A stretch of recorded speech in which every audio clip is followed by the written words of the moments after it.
მოსაყდრე შიო მიტროპოლიტი იობი და მიტროპოლიტი გრიგოლი პატრიარქობის სამი კანდიდატის ვინაობა ცნობილია. 5 საათიანი მსჯელობის შემდეგ სინოდის დღევანდელი სხდომა დასრულდა.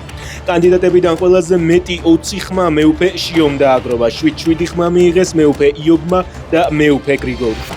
უცნობია, როდის ჩატარდება გაფართოებული საეკლესიო კრება, სადაც სრულიად საქართველოს კათოლიკოს პატრიარქს აირჩევენ.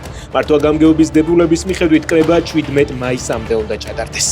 სინოდის სხდომის პარალელურად რუსეთის პატრიარქმა განცხადება გაავრცელა. პატრიარქმა კირილმა იმედი გამოთქვა, რომ საქართველოს მართლმადიდებელი ეკლესია და მისი ახალი წინამძღვარი უკრაინაზე შეხედულებებს არ შეიწვის. საქართველოს სამოციქულო ეკლესიამ უკრაინის ავტოკეფალიას მხარი არ დაუჭირა. სინოდის ოფიციალური პოზიციით ჯერ ტომოს უნდა გაეცნონ, თუმცა წლებია საერთო პოზიცია არ შეცვლილა. ირაკლი რუხაძის ლიბერთი ბანკი ბაზის ბანკმა 674 მილიონ ლარად შეიძინა. კომპანია ბანკის 96%-იანი წილის მფლობელი გახდა. ინფორმაცია, რომ ირაკლი რუხაძემ ლიბერთი ბანკი გაყიდა 16 აპრილს გახდა ცნობილი. იქამდე კი ბრიტანულ სანქციებამდე ცოტა ხნით ადრე რუხაძემ 1000 ლარად გაყიდა ოცნების პროპაგანდისტული TV-იმედი.